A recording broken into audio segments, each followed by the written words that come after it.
A reparação do dano, seja ele ou não patrimonial ou material, é um dos mais graves problemas enfrentados na prática judiciária e, infelizmente, não tem encontrado na doutrina forma adequada para sua solução. Costuma-se falar de maneira genérica na necessidade de plena reparação, mas não se consegue chegar a um consenso acerca do que seja exatamente uma reparação plena. O nosso expositor de hoje no Academia, Dr. Fábio Jun Capucho, desenvolveu um estudo sobre essa questão.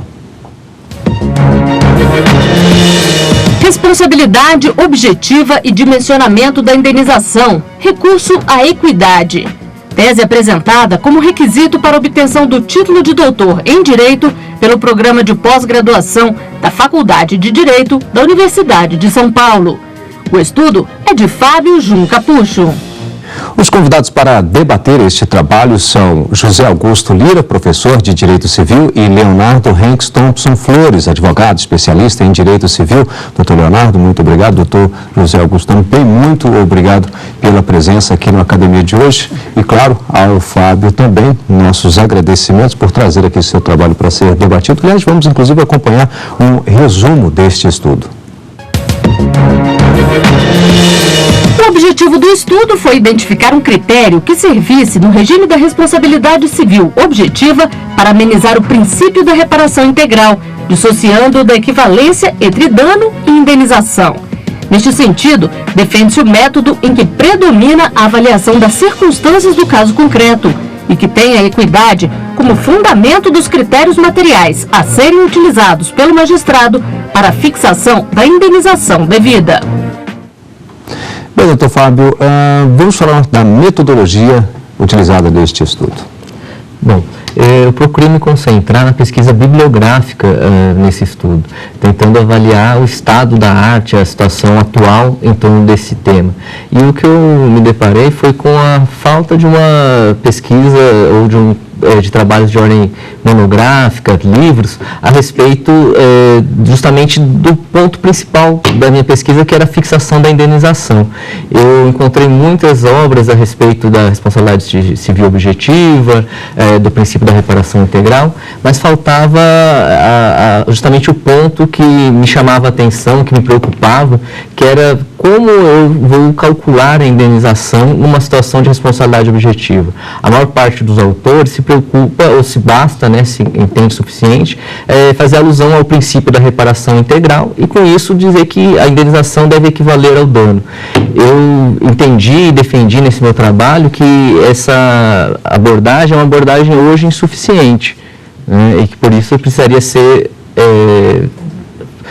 modificada ou pelo menos repensada, e nesse sentido que eu espero ter contribuído, né, com o meu trabalho.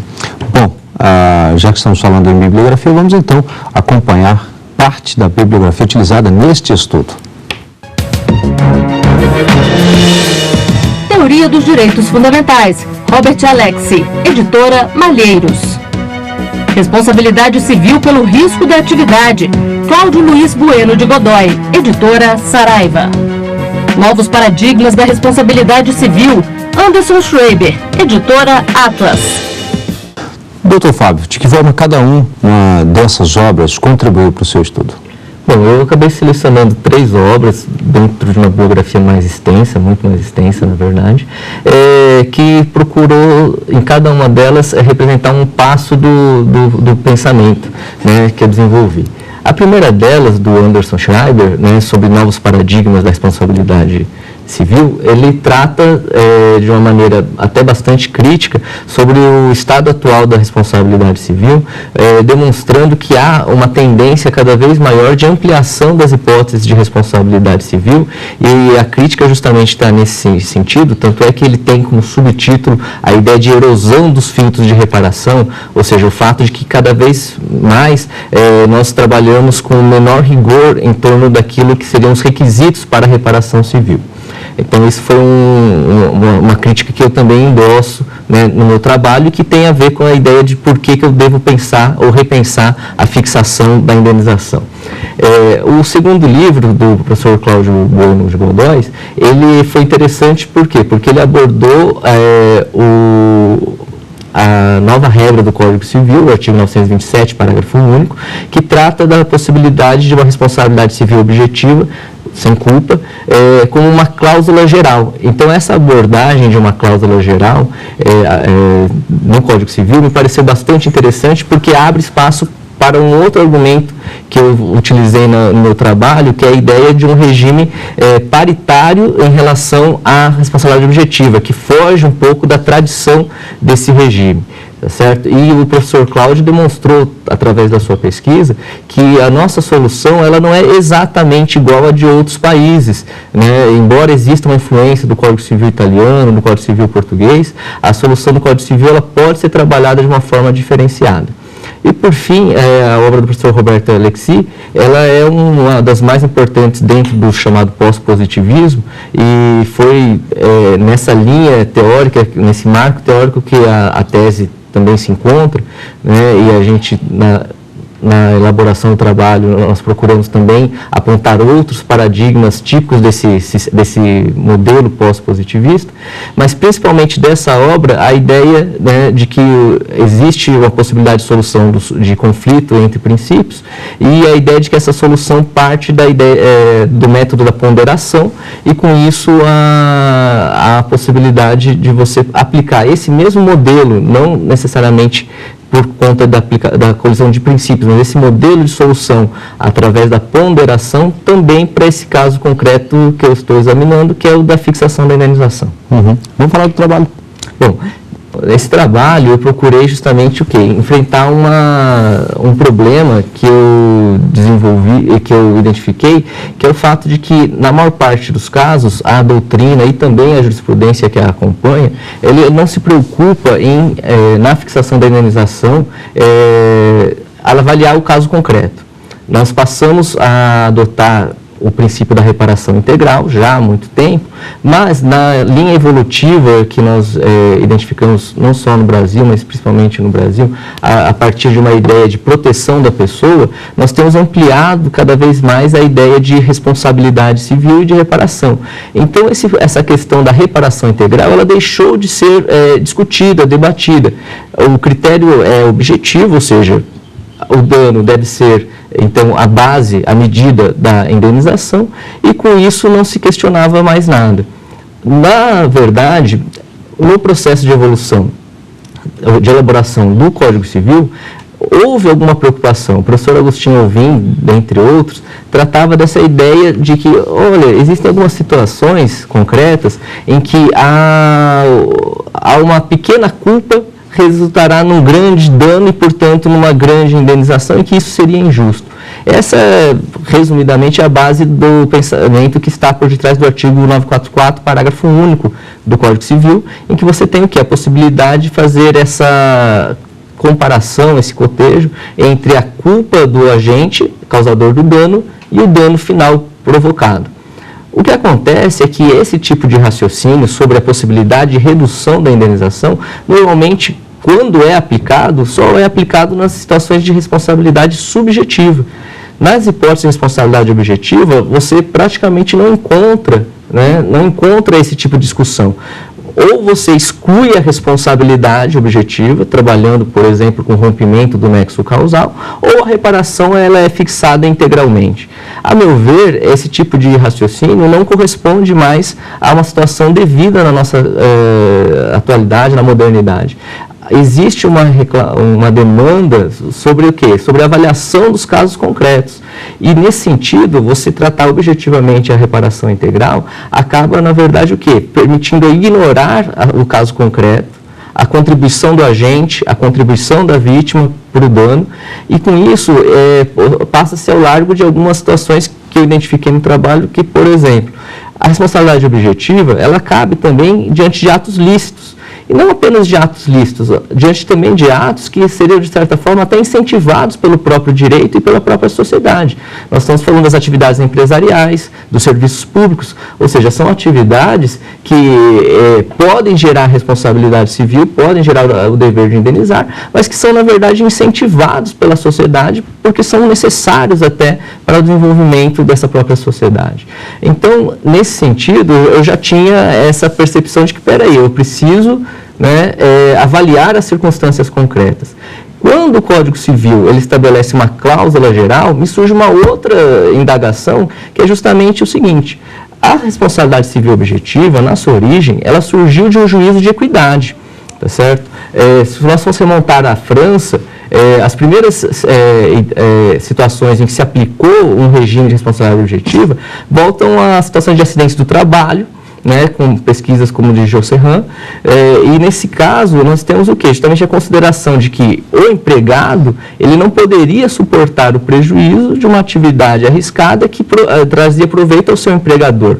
Ou seja, esse juízo de equidade permitiu o quê? Uma ampliação da interpretação do próprio Código Civil francês, que não regulamentava, né, do ponto de vista positivo, essa responsabilidade objetiva, para esse tipo de situação e outras mais. Ou seja, a partir de uma consideração de equidade, foram se desenvolvendo hipóteses concretas de responsabilidade objetiva que depois passaram a ser positivadas, de forma casuística, até que a gente chegou a um ponto de uma cláusula geral. Ora, essa ideia, esse pensamento equitativo, me parece que ele foi desenvolvido baseado num juízo de diferença, de disparidade na relação entre as partes dessas relações. Tanto é que você pensa, né, e imagina a responsabilidade objetiva, principalmente em que situações?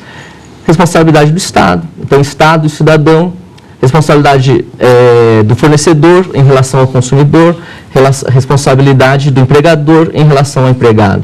Ou seja, eu tenho pessoas, né, em situação de diferença, em que um tem uma condição jurídica aparentemente superior ao do outro. Então, nesses casos, é que a equidade regulamenta a responsabilidade objetiva dessas pessoas em uma situação privilegiada, vamos dizer dessa forma. Bom, no Código Civil, nós temos o quê? Como um próprio pressuposto que as relações que se estabelecerão entre as partes são paritárias. O Código Civil, ele tem essa ideia, ele não é uma norma tutelar como o Código do Consumidor, em que parte do pressuposto de que há uma diferença entre as partes em disputa. Se eu estou pensando, então, também numa relação paritária, e que não há essa diferença a princípio, eu agrego esse argumento, né, a esses outros que eu já mencionei, ou seja, a ideia de que essas atividades são lícitas, de que essas atividades são necessárias, dentre outros argumentos, para justificar o quê? Que eu preciso analisar o caso concreto, todas as circunstâncias desse caso, para quê? Para poder avaliar qual deve ser a indenização devida. Então, eu separo dois momentos, que é o momento da identificação da responsabilidade, ou seja, nesse momento eu vou dizer, alguém deve reparar, e no segundo momento eu vou dizer o quê? Qual deve ser a medida dessa reparação. Nesse segundo momento é que eu vou trabalhar com a equidade, né, com o julgamento equitativo, para quê? Para identificar as circunstâncias concretas daquela situação de responsabilidade e a partir daí fazer a medida correta, né, da indenização devida. Bem, nós vamos fazer aqui um rápido intervalo e em seguida estaremos de volta com a Academia Já para debater este estudo. Até já. Estamos de volta com a Academia, hoje debatendo a tese de Fábio Jun Capucho, responsabilidade objetiva e dimensionamento da indenização, recurso à equidade. A tese foi apresentada como requisito para a obtenção do título de doutor em Direito pelo Programa de Pós-Graduação da Faculdade de Direito da Universidade de São Paulo. Mas antes de iniciarmos o nosso debate, vamos conferir as teses e dissertações que estão disponíveis no mercado editorial. Tributação na origem e destino. Autor, Valcir Gassin. Editora, Saraiva. Justiça restaurativa e paradigma punitivo, de Marcelo Gonçalves Saliba. Editora, Juruá. Princípio do livre convencimento motivado. Autora, Regina Lúcia Teixeira Mendes. Editora, Lumen Iuris. Bom, para dar início ao nosso debate, eu convido o doutor Leonardo Henks, professor também, muito obrigado pela presença e já para fazer então... Muito obrigado pelo convite, sempre um prazer. Eu gostaria de iniciar parabenizando o doutor Fábio pela belíssima obra e essencialmente pelo momento muito bom em que essa obra chega diante da realidade, né, do direito civil atual, que quem é estudioso e trabalha na área com o nosso nobre doutor sabe, vivemos um momento de pluralização dessas relações derivadas aí contratos eletrônicos, né, que eu acho que emana uma série de pensamentos novos sobre esse tema, e sem falar nas áreas em que a responsabilidade objetiva já é consolidada como exceção à regra do direito civil, como com a defesa do consumidor, no âmbito trabalhista, no âmbito de responsabilização do Estado. Então, é muito bom ter uma obra dessa qualidade, visando repensar, né, esses critérios de fixação de indenização diante de um momento tão singular como esse. E nesse sentido, eu gostaria de indagar o doutor Fábio, partindo da premissa que ele propõe nessa obra dele, situando a equidade como a base da própria teoria, né, que fundamenta a responsabilidade objetiva, como a mitigação dessa reparação integral. Eu gostaria de que ele comentasse, sob a perspectiva da obra que ele propõe, as recentes decisões do STJ que versam sobre pedidos de indenização em âmbito material e moral, derivados dos acidentes aéreos da companhia Gol. A quarta turma teve um julgamento pelo qual as indenizações foram basicamente limitadas a um patamar que não passa de 500 salários mínimos e, em sua grande maioria, reduzidas. Eu gostaria de ter a contribuição do Dr. Fábio sobre que perspectiva esse estudo poderia nos ajudar a compreender melhor essa fixação e auxiliar no sentido dos casos futuros terem uma melhor abordagem, né, nisso. Bom, obrigado, né, pelos cumprimentos. Em relação a esse tipo de situação, o que eu vejo justamente é o quê? É que a minha proposta ela é mais voltada para situações de indenização por dano material, mas ela justamente procura estabelecer um método semelhante ao que já é utilizado na indenização do dano moral. Por quê? Porque o dano moral ele já é contemplado a partir de um arbitramento, né, judicial, em que o julgador procura analisar as circunstâncias do caso concreto. Nesse caso, da indenização por via aérea, nós temos o quê? Análise do caso concreto. Provavelmente eu não detive ainda sobre o acórdão em si, mas a redução deve ter observado o quê? Também os parâmetros ordinários de fixação desse tipo de indenização pela própria corte.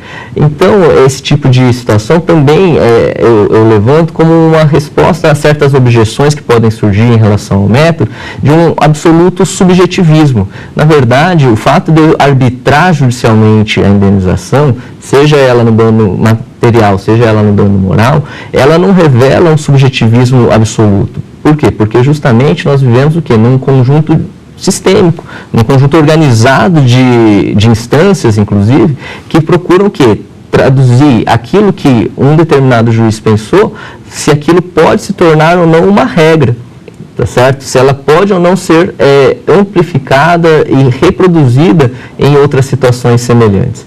Então, embora exista um certo subjetivismo, na verdade, eu prefiro dizer uma certa discricionariedade na avaliação do caso concreto. Essa discricionariedade é limitada pelo próprio controle, né, sistêmico que se promove em torno dos casos concretos.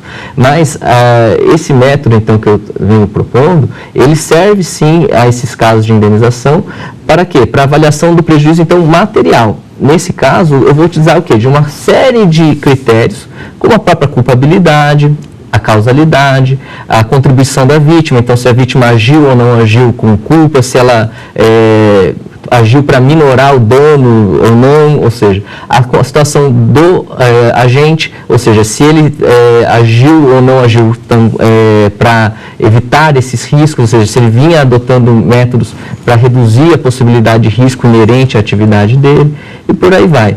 Então, eu espero que essa reflexão que eu realizei, ela possa, sim, contribuir para um melhor equacionamento, né, das situações de responsabilidade objetiva, respeitando não apenas o interesse do lesado, que é lógico, é primordial, e é por isso que ele parte do dano efetivo, ou seja, da ideia de qual foi o dano concreto, para daí o quê? A partir da consideração de outros critérios, reduzir equitativamente o valor, até que nós tenhamos o quê? Uma nova percepção do que é a reparação integral, não como sendo o quê? Uma equivalência absoluta entre dano e indenização, mas como uma situação em que o ordenamento considera justo, né, o valor a ser entregue ao lesado. Então, uma consideração que envolva a situação de ambas as partes, né, e uma visão um pouco mais macro, né, das situações, porque, como eu ressaltei, muitas vezes o agente agiu licitamente, uma atividade necessária, importante, e às vezes, mesmo nesse sentido, ele acaba sendo penalizado com indenizações,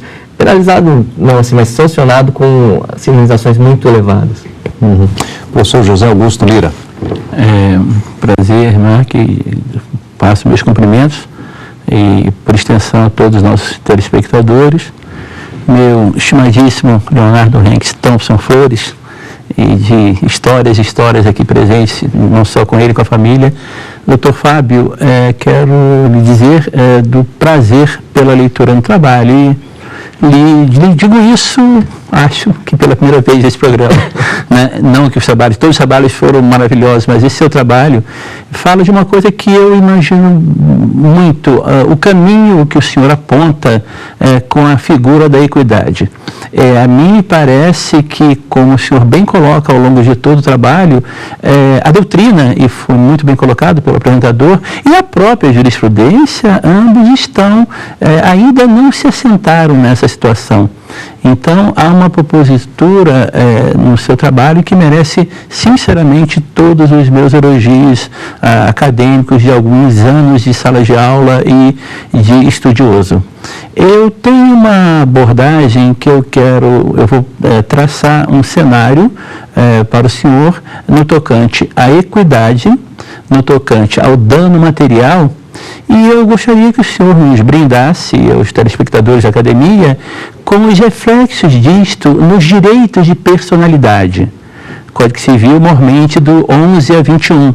Vida privada, enfim, honra, como o senhor, evidentemente, sobejamente demonstrou o seu conhecimento. Como é que o senhor nos auxiliaria com a equidade, centrada no dano material, que é o foco do seu trabalho, e com os reflexos ao se analisar vida privada, honra, imagem, indo por esse campo? Em momento algum eu vou falar de dano moral aqui. Bom, em primeiro lugar, mais uma vez, obrigado, né, pelos cumprimentos, fico muito feliz, realmente, porque a minha contribuição esperada era justamente abrir espaço para uma reflexão sobre esse tema, né, e espero realmente que tê-lo alcançado. Bom, em relação à sua pergunta, é uma questão bastante delicada. A ideia do método que eu estou propondo, ela é justamente se trabalhar como um sistema aberto, em que nós vamos ainda trabalhar e procurar identificar os critérios, né, específicos a serem utilizados. Na prática, ele deve operar de forma semelhante à própria ideia de fixação do dano moral. Mas quando a gente trabalha com os direitos da personalidade, a gente tem que ter muito mais prudência, muito mais cautela. Por quê? Porque a ideia é que justamente nós estamos trabalhando com valores, né, com direitos muito mais sensíveis. E é por isso até que eu acho importante ter utilizado da equidade, porque a equidade justamente é que permite esse julgamento mais refinado das circunstâncias concretas, tá certo? Usando da sensibilidade do próprio magistrado, e que isso depois, né, vai ser revisado ainda por outros julgadores. E por isso a equidade, ela justamente, ao não estabelecer previamente um padrão, uma tarifa, uma taxa, ou seja, no sentido de um valor pré-estabelecido, ela me parece ser um método mais adequado, principalmente para esse tipo de situação, ou seja, em que eu tenho o quê? Um direito mais suscetível de violação e que é muito mais sensível, ou seja, que eu preciso realmente desse tratamento refinado. Eu até, em certo ponto da minha tese, eu faço essa comparação com relação justamente a um juízo de ponderação que eu fiz, acerca da regra do parágrafo único do artigo 944, em que eu justamente digo que, olha, há um descompasso entre a culpa e a indenização. eu poderia adotar talvez outras saídas, uma indenização tarifada ou uma indenização proporcional. Nenhuma dessas outras saídas, a meu ver, traria o quê? O refinamento, o cuidado que o julgamento equitativo pode proporcionar. Por quê? Porque nesses casos, realmente, o juiz estará obrigado a analisar o caso concreto mesmo, todas as suas circunstâncias. Então, a condição da vítima do dano, a condição do autor do dano, o contexto social em que eles se encontram, ou seja, nós vamos poder usar através da equidade o que? Como eu falei, um sistema aberto em que a cada situação nós vamos poder incrementar os aspectos, os critérios de avaliação, lógico, sempre voltado à ideia de um método que depois se torne uniforme, né, que possa ser reproduzido para situações semelhantes. Bem, doutor Fábio Jun, parabéns, muito obrigado pela presença, por trazer aqui o seu trabalho para ser debatido hoje na academia, também ao doutor Leonardo Rex, muito obrigado, ao doutor José Augusto Lira mais uma vez, professor, muito obrigado pela presença aqui na academia, e lembro que você também pode participar do nosso programa. Para isso é fácil, simples, basta mandar o seu trabalho para o endereço, anote aí, é academia@stf.jus.br, academia@stf.jus.br, e é possível rever nossos programas no site da TV Justiça, o endereço é www.tvjustiça.jus.br. Obrigado e até o próximo encontro.